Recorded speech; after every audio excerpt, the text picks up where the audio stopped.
Now this is going to be a brief summary. We're going to just hit the wave tops. General Zilmer is going to host this panel. But the idea is some of the folks were not here on Monday and Tuesdays. They only came in for today. Those of you that have been here for the whole thing, you've got the additive membership, so to speak, of being able to see that some of these topics did relate to each other and they actually built on each other, as opposed to just popping in and out for some of these. So we're going to try to cover everything, and I'll turn it over to General Zilmer. Thank you, Dr. Cantwell. I was just going to say the same thing he just said. But what we want to do here is just take a couple of minutes, in part for the benefit of some of the attendees who just joined us today, and out there in the remote locations also that might be joining in today.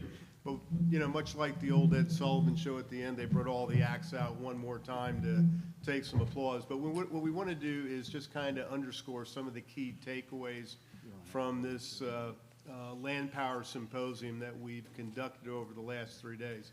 And as one of the retired guys who sits here and watches this, over the course of these 3 days, I think we touched so many different bases, and it really began coming out on the very, very first panel. And throughout these last 3 days, we've hit so many topical issues that are contemporary to the future of land power, but also national security writ large. And a lot of thought and a lot of preparation has gone into these individual presentations. And I am particularly impressed with the level of commitment and insight that the students who came up and sat on these panels brought to this effort. And this is how, you know, we change the culture, if you will, in our respective services.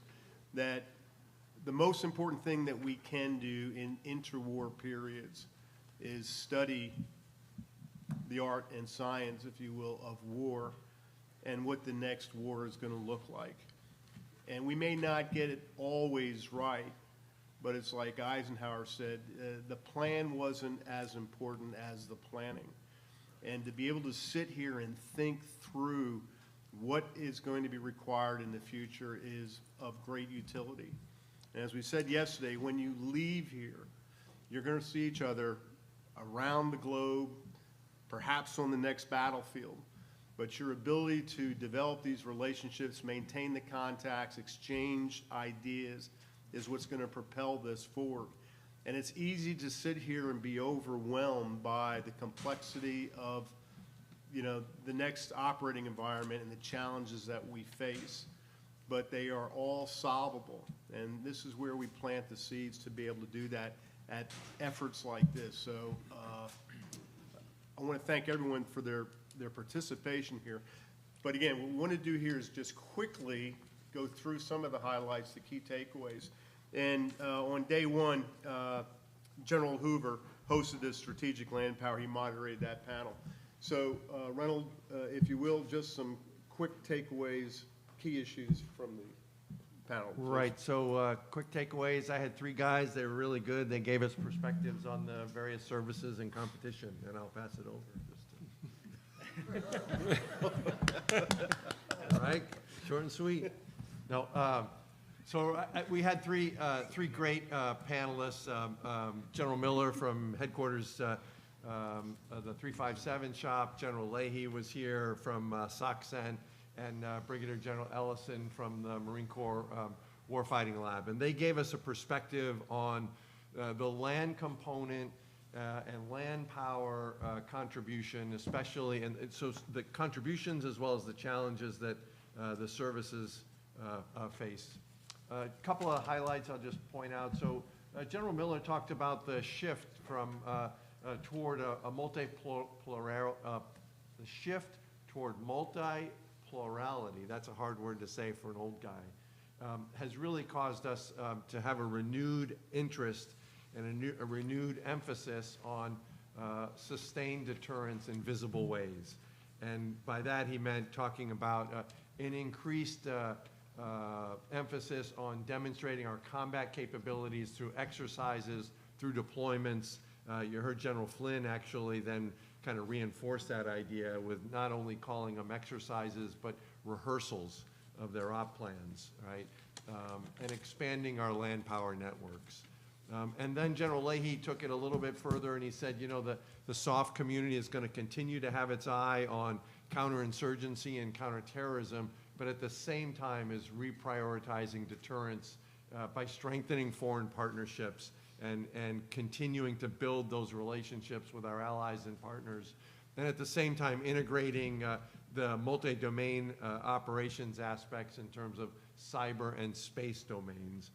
And then when we talked to General Ellison, he talked about 6 lines of effort that the Coast Guard is that the Marine Corps is looking to as they move now away from being that second Army force to getting back to its traditional roots as an amphibious force from the sea.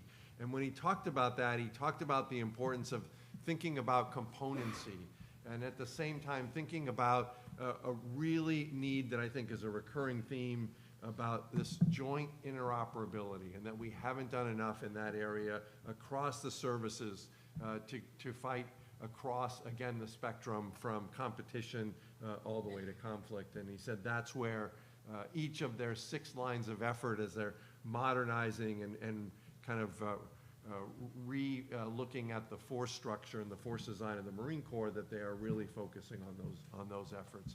And then in terms of challenges, there was some common themes, I think, that the 3 of them all brought up. The first, and we've heard it again in just the last panel, is about sustaining the force and how do we sustain the force in competition when we're in a contested environment, and that continues to be a challenge.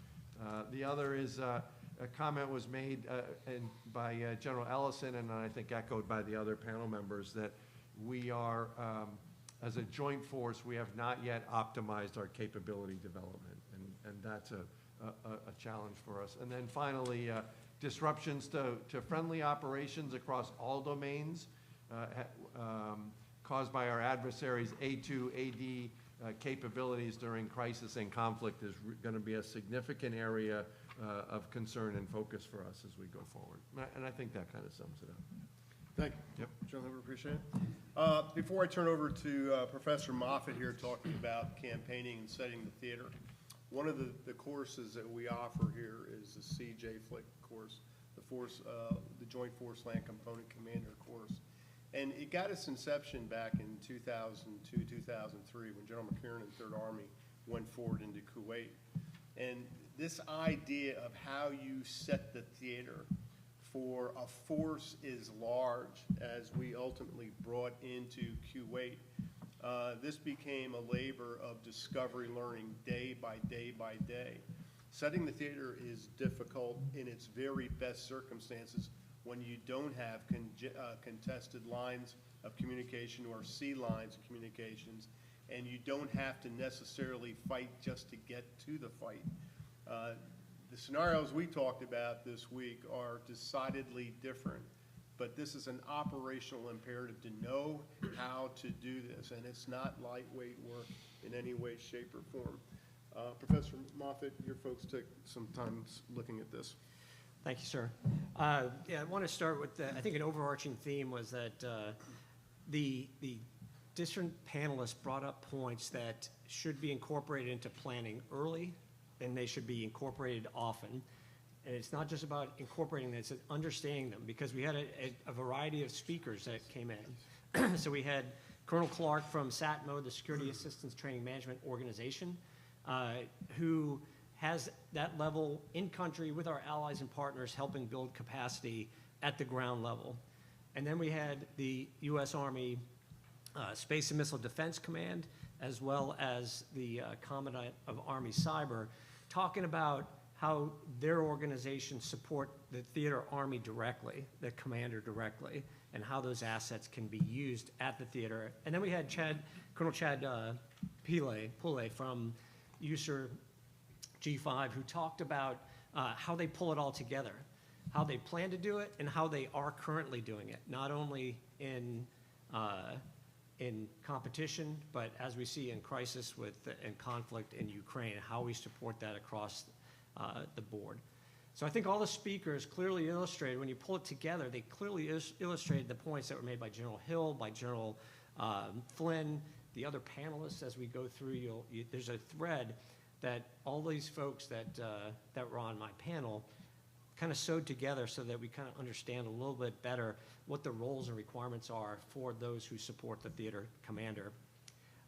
They highlighted that the approach requires a comprehensive approach with unified action partners, especially our allies and partners in other countries, because this needs to be done ahead of time. We have to build these things early. We have to establish the relationships, establish capacity, and so on. And that's what the theater army is responsible for. General Flynn emphasized how it's the Army in the Pacific that's going to be sustaining the operations in that theater. It's the Army that's going to have the relationships with all the other armies there. So I think that was a critical point that came out as well. They also emphasized that they're each responsible for some element of RSO&I, establishing networks, supporting the theater commander, and all the other activities. And as Brigadier General Viles emphasized 4 points, he said communications are critical and data requirements cannot be met by deployable assets. What did he mean by that? He said commanders must know and understand local network capabilities. So if you're working with an ally and partner, what do they already have? Do they have fiber? Or what are they using on the ground? Because when we get in theater, we are going to have to leverage what they have. He also said that cyberspace operations and electromagnetic spectrum operations must be part of planning and execution. We need to stop talking, this is a quote, we need to stop talking electronic warfare and start talking electromagnetic protection, support, and attack. He also said it's essential to understand the information environment. So as the father of teenagers, this was a blinding flash of the obvious. You need to understand what social media platforms are they on. Are they on Facebook? Are they on Instagram? Are they on Snapchat? Which ones are they on? And then you also need to know who are the social media influencers in that region. Who are the people that are going to actually get the information out or put out mis and disinformation that may be believed. And then finally, he said we have to prepare our soldiers for a contested environment. The thing that struck me about this was that it was both at home and abroad. Our families need to be protected in this environment, that through social media and email, they will become the targets of efforts to undermine what we are doing in theater by weakening everything back in the home front. So those are the 4 points that he made. Mr. Joe Cressito from the Army Space and Missile Command also had 4 main points about what a diverse command the Space and Missile, I'd call it SMDC, just for short, in supporting not only the COCOMs, but also SpaceCom, STRATCOM, but also NORTHCOM. And they also have modernization and technical capabilities that are all under SMDC. The structure supports this triad of effort and enables select additional contributions to the joint force.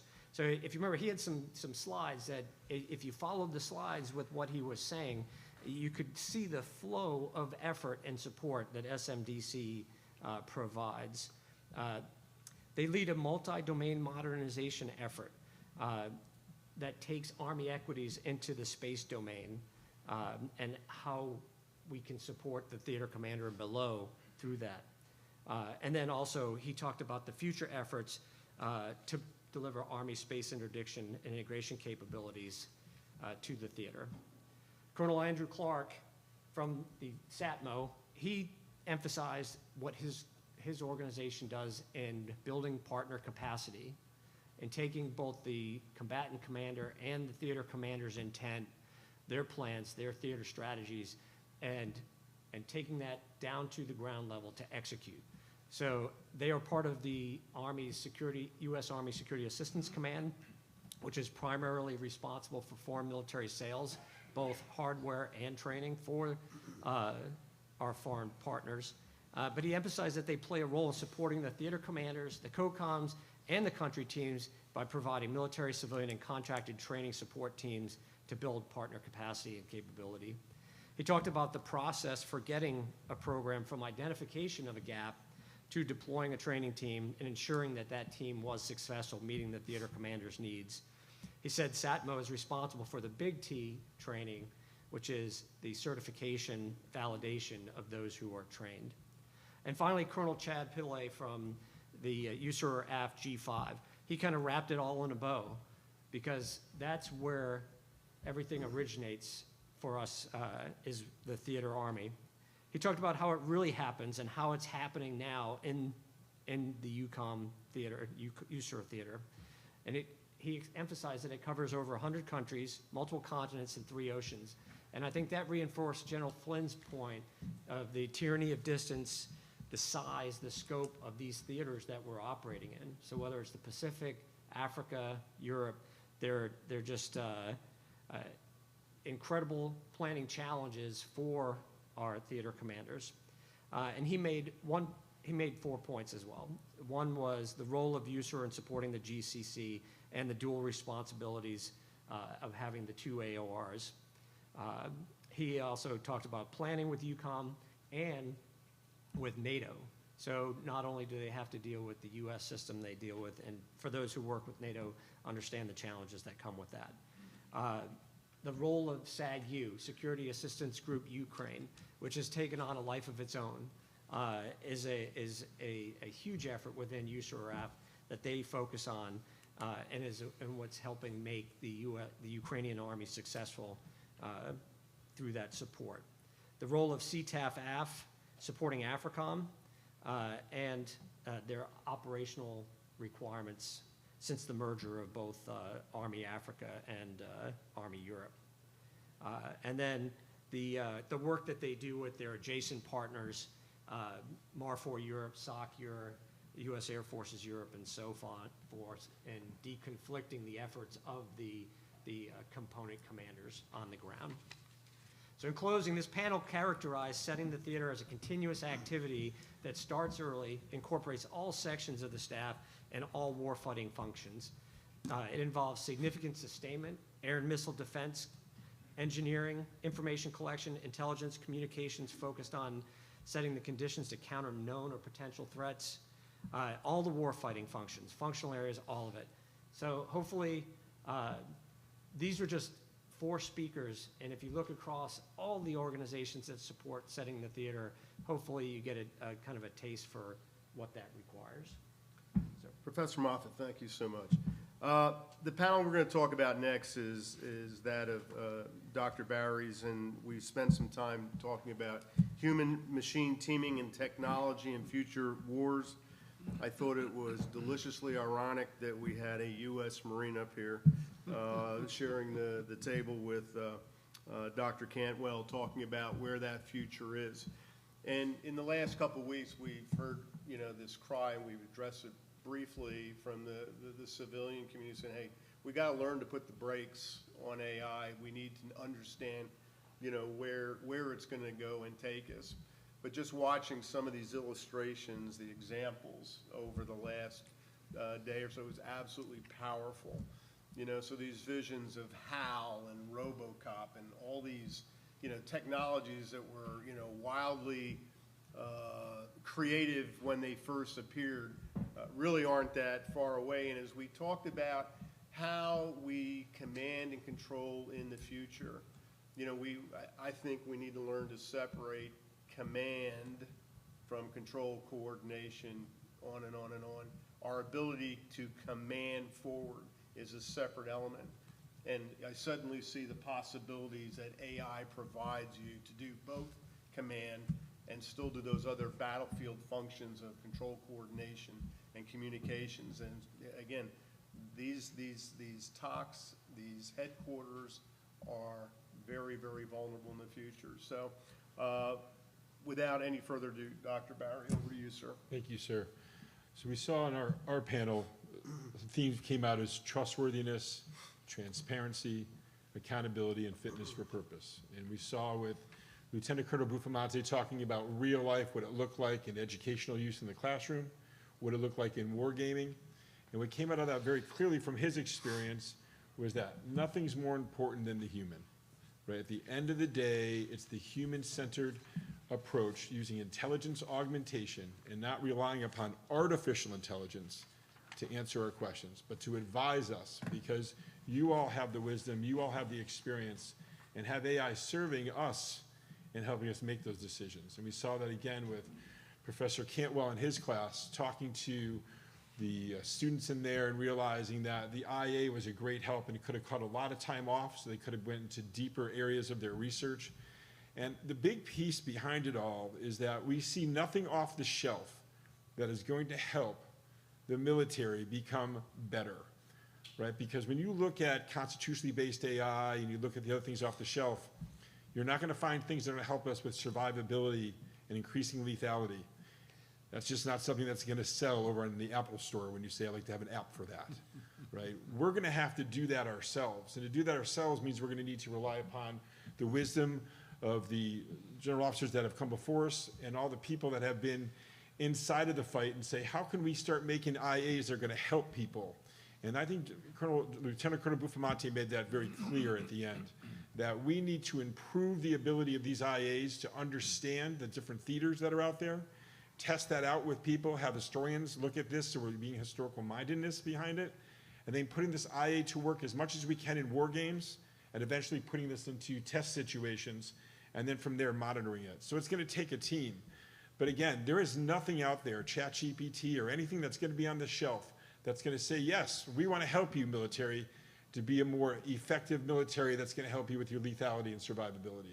I mean, just this morning I was reading about constitutional AI, and they were talking about, you know, their rules are do no harm, do this. As soon as you say do no harm, and you can't hurt anyone, that's a tough rescue expedition to be on, you know, and so that's the big message coming out. And I think yesterday, Professor Cantwell was able to really drive it home from the strategic Landpower perspective. So I think the one message coming out of it is that the people that you have working with intelligence augmentation need to be your most talented people, your most passionate people, not the person that's sort of the brand newbie and say, yeah, just push that button and ask the AI and get an answer and give it to me.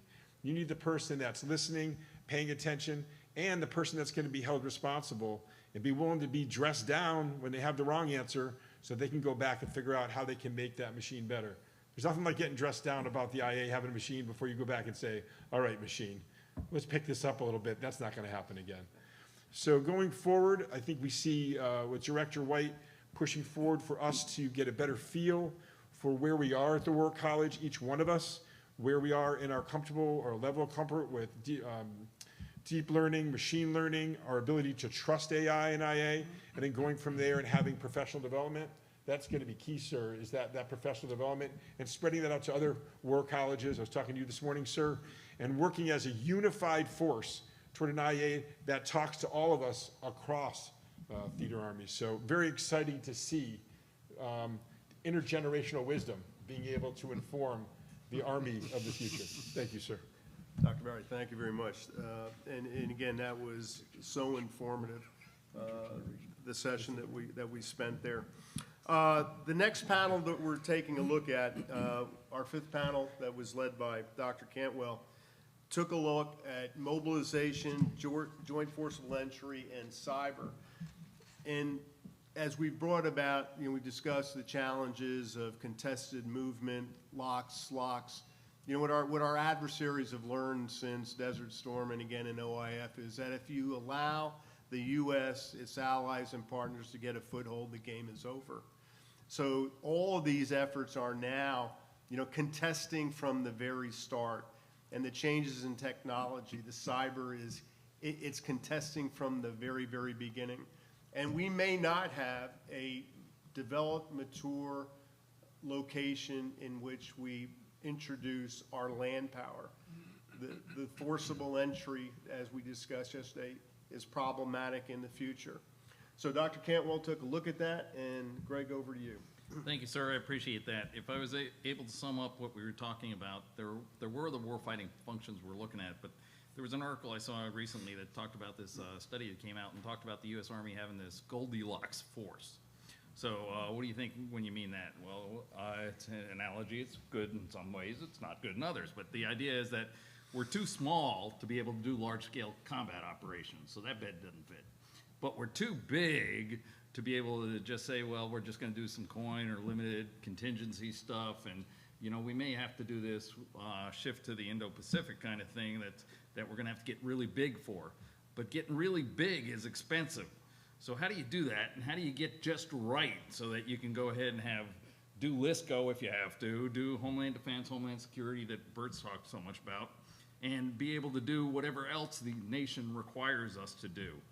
Well, they proposed a regional alignment of forces to create, you know, the just right force for Europe maybe is different than the just right force for the Pacific. And maybe we need to regionally align those forces where tanks are good in Europe, but they may not be so good in the jungle. And the coin fight requires something different than what the jungle and the Arctic will require. And we've touched on all of these things if you were here for all the panels, you got to see the additive nature of these themes that we pulled out. So the folks that we had 12 of them, they were on 2 different panels, but they talked about, you know, deployment challenges, long-range fires, cyber protection challenges, talked about the air defense artillery protection piece and the missile threat. And we also talked about the robotics and how you can integrate that with additive manufacturing and those kind of things. So there's quite a bit of them. I'll go through some of them very quickly. But the idea was those themes are the big things that we say are challenges to the force. Well, these guys jumped right on it, and I got to commend the students for their efforts to look at the hard problems and really get into them and try to do something that's going to have some legs to help support the force in the future. So thank you for that. And the other part, I got to throw out Mr. Sam White. If it wasn't for his assistance, his support, and his idea talking to us about, hey, we ought to do a symposium. And we talked about it and said, you know what, why don't we have a strategic Landpower symposium for the School of Strategic Landpower? And he said, you know, that's a great idea. Why don't we do that? And he was very supportive, also with the funding and everything else. So this would not happen without him. So shout out to Sam. Everybody give him a big hand, please.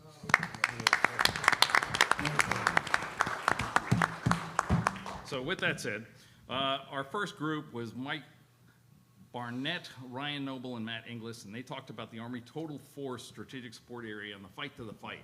So we've heard a lot about, okay, we've got to mobilize, we've got to meet the timelines of the forces overseas and the combatant commanders. These guys took a look at it and came up with some concrete findings of what they could do to do large-scale mobilization operations, which may be a term you're not familiar with, but the idea is how do we do that with a whole-of-nation kind of support? And then we had the question about, okay, well, what's that mean for the civilian infrastructure? What's that mean for our combination of working with civil and military authorities? It's one thing to point your finger on the map and say, yeah, we're going to go there and take over and it's in the middle of the desert. It's something else to try to do it in Louisiana or Pittsburgh or somewhere else. So there are authorities that we got to get our arms around, and I think they did a good job reaching into that. Talked about container management and logistics. That's another one of those that was a recurring theme that we looked at. And ironically, they found that right now in Europe, they've got an excess of containers and they're trying to get rid of them because they don't have any place to put them. And that is a result of us shipping everything we can to Ukraine and Europe to try to support things. So it goes around, comes around, but you can't get there with 10% of the containers that you need. Jonathan Holm then looked at the forcible entry and the fight to the fight. This is the other part to that.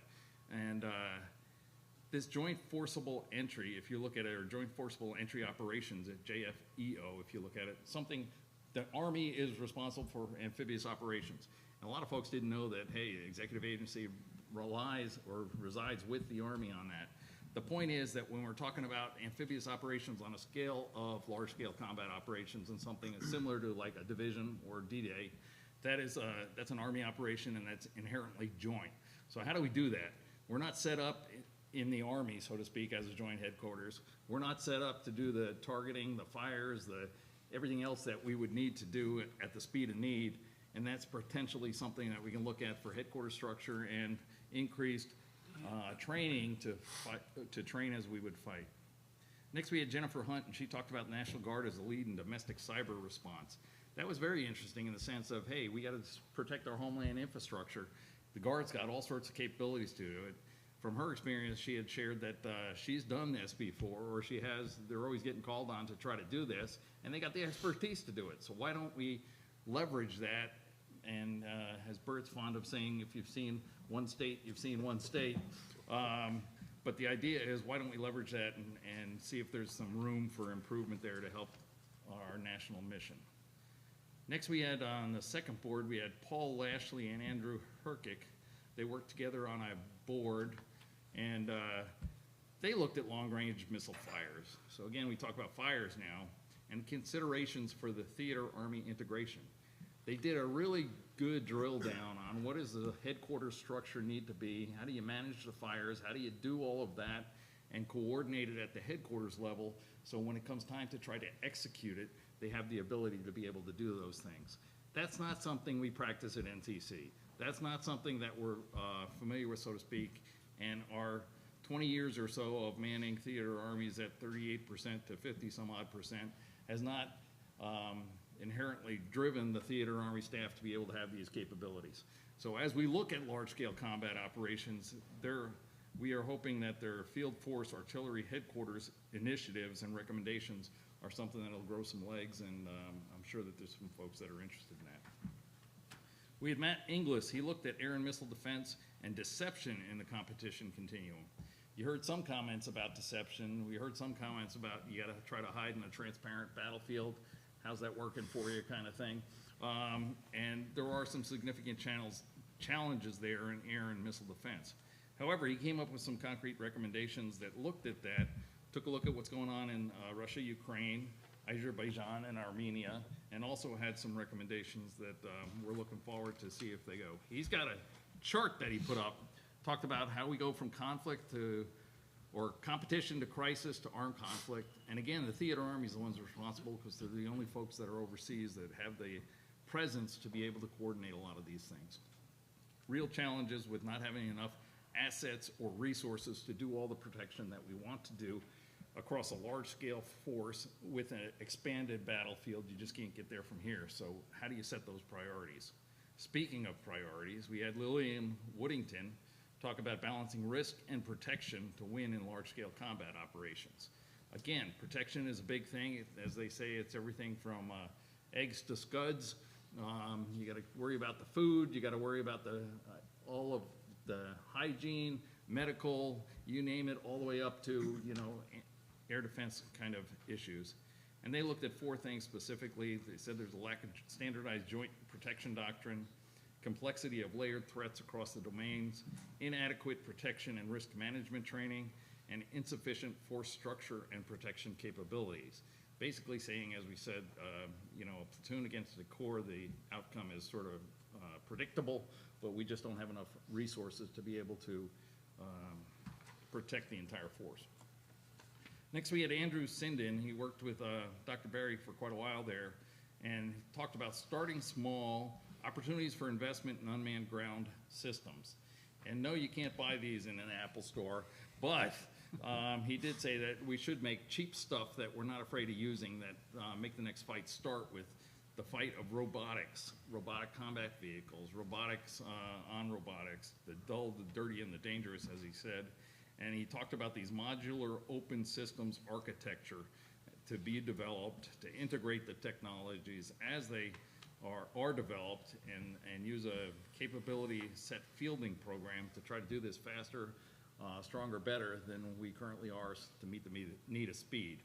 And commend him for his insights there, and his recommendations, again, are inexpensive rather than, hey, we got to put a full motion video camera on that thing, and it's got to have full HD and a 27-inch screen and all those other things to make it a multi-million-dollar asset that we don't want to engage. And then lastly, but certainly not least, was Jessica Garnett-Samsish, who talked about artificial intelligence and additive manufacturing. And we did quip that this was going to solve our watercraft in the Pacific issue, but honestly it won't. So, but there are some challenges with AI, and there are some opportunities with it. And specifically, there's a lot of logistics that is using AI to be predictive, to help us with inventory management, to help resupply faster the things you need instead of these large stockpiles that we would have to have that aren't very mobile, that also cost a lot and may be wasteful in the end. So taking more of a Amazon approach to how we do logistics as opposed to trying to do it the way we have with large caches that may or may not be in the right place when we need them. And the additive manufacturing also has the potential to build things or make things that we need overseas without having to transport them when we say we've looked at the same transportation capabilities that we had basically in World War II. And some of those ships actually were in World War II, but the idea is that the physics hasn't changed. If 13 knots takes, this long to go that far. So the time distance heading is still a challenge that we've got to overcome with large operations in the Pacific with extended ranges. So with that, I think the IRP folks, it has been a pleasure to be working with them. They've been extremely responsive to any of our requests and very professional in everything they've done, and it's been an honor to work with them. So thank you. Thank you, Greg. Professor Bert Tussing asked us to take a look at Homeland Defense and Homeland Security, leading that panel. And in light of, a number of observations, the balloons, the borders, post 9/11, it's clear that the relative isolation that we as a nation enjoyed in the past isn't assured in the future. So Bert, with that, please, over to you. Thank you very much, sir. And first of all, my apologies to the audience here that watched me come in from the back of the room after the panel has begun. But I had certain teaching responsibilities to the commandant to take care of this morning and got over here as fast as I could. So there we are.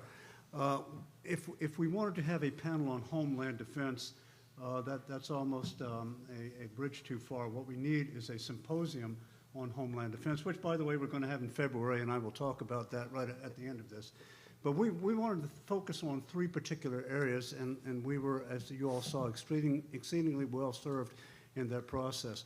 We began with Major Louisa Kobrick from the Army North, describing the fact, or telling us, that we keep talking about, and with all the combatant commands, that the first thing that you need to do is set the theater.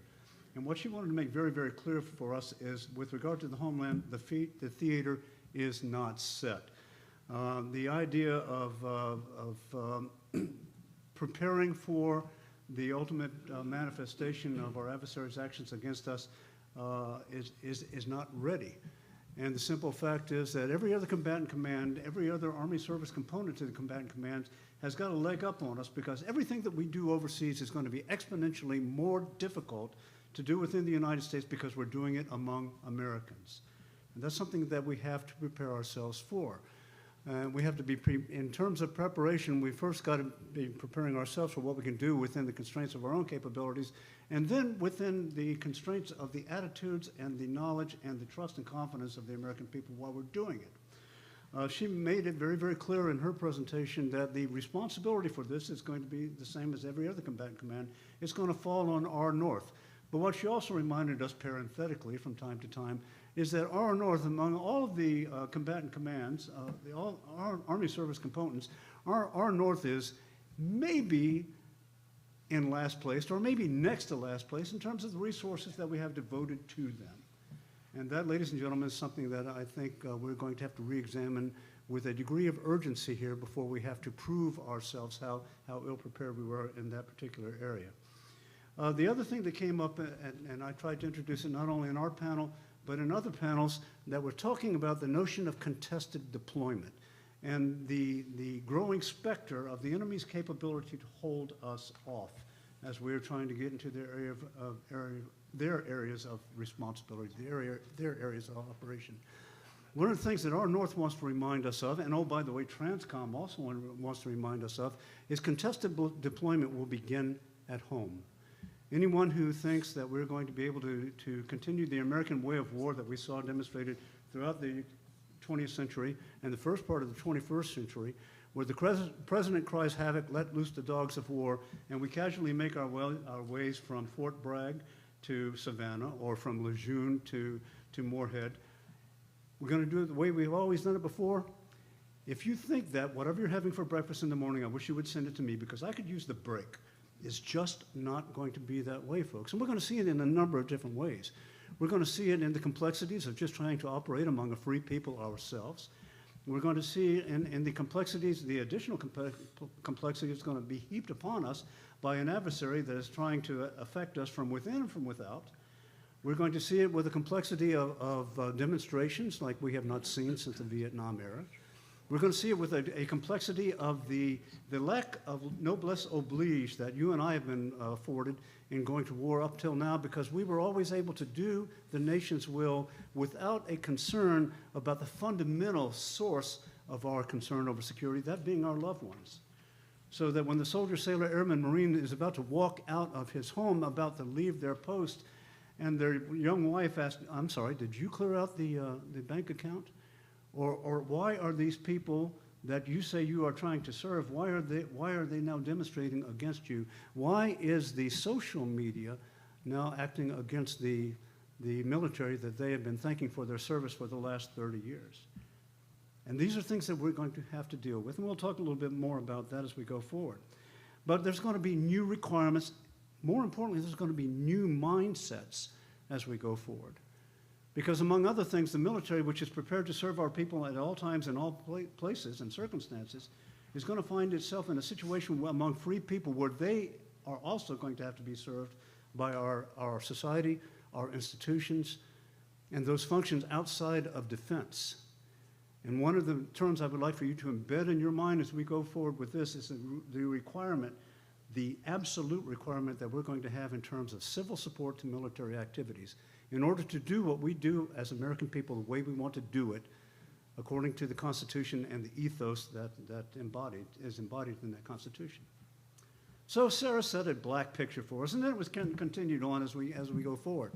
But on a relatively bright note, if you can, and only because of the reflection off of the snow, we talked about the Arctic with Sarah Witt describing the study that she and Justin Pritchard and Stu Lindsay did as a portion of the larger Arctic IRR that we conducted here at the War College. And what they were really focusing more on than anything else is the idea of realigning our strategies towards actually actionable implementation operationally and tactically.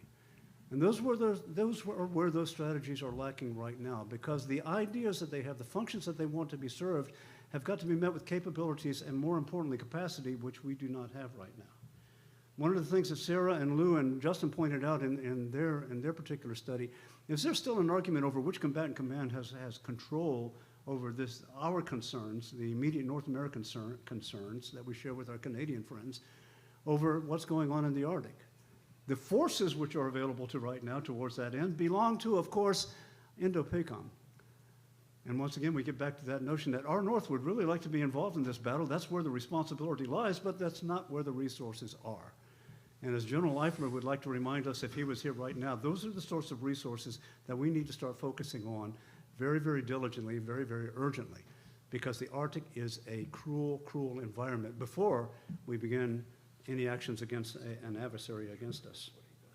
And then finally, as Sarah is wont to do, and as General Hokanson would have firmly expected her to do, she reminded us of the importance of the state partnership program and how we need to get in bed with our new membership in NATO and some of the existing membership, and starting to look at setting up the kind of relationships which we have seen fruit born in terms of what's happening right now with the Ukrainians and the Russians. So it is time for us to learn from and contribute to the newest members of NATO. And oh, by the way, to get in a little bit deeper on the colder side of operations, if you will, among some of the older members of NATO. And then finally, we had my friend Jahara Matasek, who it's much easier to say Frankie, come in from the Naval War College and try to obfuscate the situation for us by talking about just how difficult things are going to be for us in terms of trying to do what we need to do among the American people while the enemy is running a strategic communication campaign plan designed to divide us all along the way. And Frankie pointed out a very bleak situation that is not something that is on the horizon. It is something that is underway right now. And something which I try to impress upon my students from time to time, that in an earlier age, we would have looked at it as probing operations within the confines of all of our activities as far as the military is concerned, to say nothing of the rest of our society. They're doing the very best that they can to continue to erode, note please the term here, continue to erode the trust and confidence of the American people in our institutions. Now, you and I find that hard to pick up because I will tell you, ladies and gentlemen, and frankly, deservedly so, you have been riding a wave of esteem your entire career. You cannot go anywhere without someone thanking you for your service. Parenthetically, they don't know what that means, but they're appreciative of it. Okay? But I will tell you, when the gentleman and I joined this particular Rod and Gun Club, that was not the way it was. And we had young men and women returning from Vietnam and having to change out of their uniforms as fast as they possibly could so that their fellow citizens would not spit upon them in the airports of the United States. You deserve the esteem that you have. They did not deserve the ignoble reception that they received. But we have got to be aware that both esteem and infamy ride on the crest of communication. And that's what Frankie was trying to impress upon us yesterday. That's something that I would like to impress upon you as we continue to go forward. What we do is important. The message that is being conveyed as we are doing it, before the action and after the action, is going to be equally important. And doing that among a free people is a whole lot more complicated. But it's what you and I want it to be. So the battle begins here. And I would like to invite you all, write this down on your calendars, from February 6th to the 8th, unless the Commandant tells me I can't play it anymore. We're going to have a symposium here at the United States Army War College specifically devoted to other issues of homeland defense. And very specifically, we're going to be looking at that contested deployment piece within the territorial confines of the United States. And we're going to be looking at that critical infrastructure piece that we talk about here, that occasionally we try to dissect into saying defense critical infrastructure as opposed to the rest of critical infrastructure, as though they were not interdependent. But we're going to look at that. And then we're going to re-examine what we're going to talk about in our forum as cognitive defense. What can we do to countermand the bile that is being sown among our people about our people, and to regain their trust and confidence so that when the trial comes, that will come either by hand of nature or by hand of man, we can be united as a people in our opposition against it.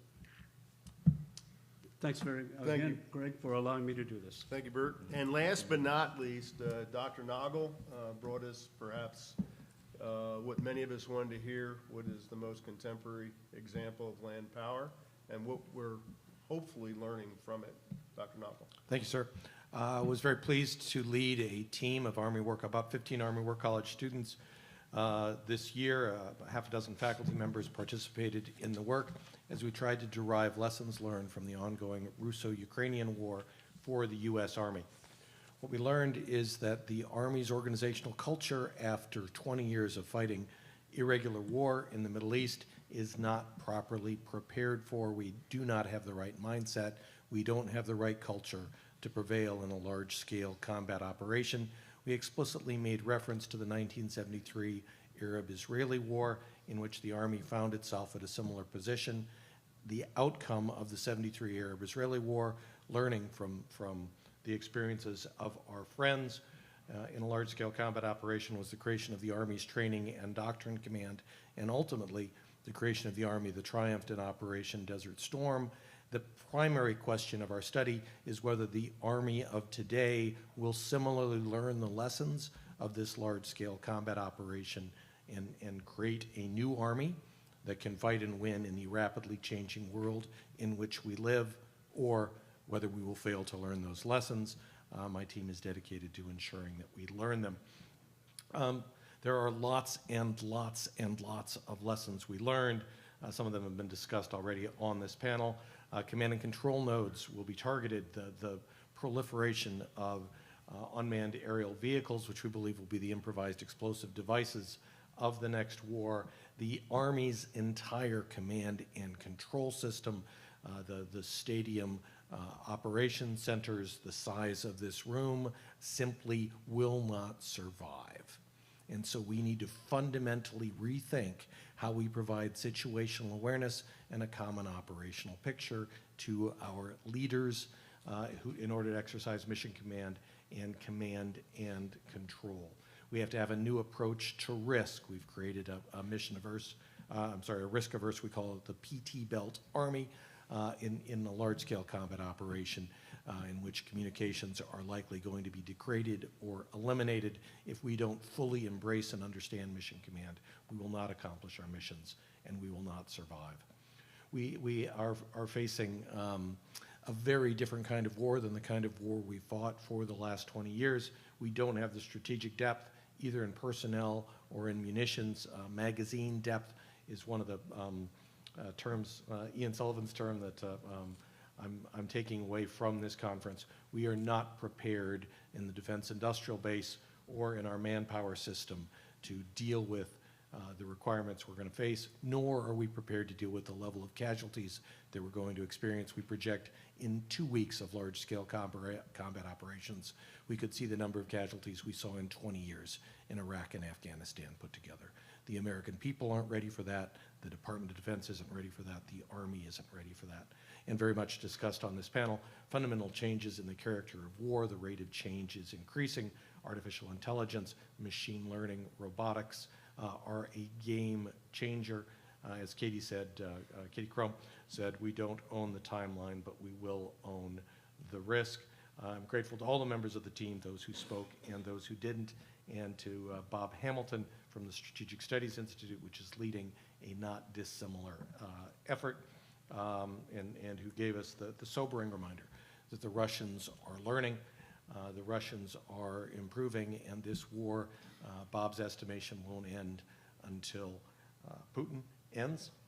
Our friend, our comrade, the Ukrainian International Fellow this year, Vladimir Grabchuk, was a part of our team. He spoke very movingly to me of the sacrifices his countrymen and women are making, and of his gratitude to the American people for providing the resources that we have. The demands for those resources are not going to go away, and the hope of the team is that we were able to help our Army learn the lessons that the Ukrainians are paying for in blood, and that in doing so, we can also further solidify American, European, allied support for the Ukrainian effort. Glory to Ukraine. Thank you, Dr. Nagl. In addition to all of our U.S. representatives who are here, we have a number of allies who are both present and remotely from Korea, South Korea, Colombia, Canada, Australia, the UK, and Ukraine. Thank you so much for joining in. And to the audience that's here, I would like you to join me in a round of applause for these moderators who are up here and really became the glue to bring these last 3 days together. So please, thank you all, moderators.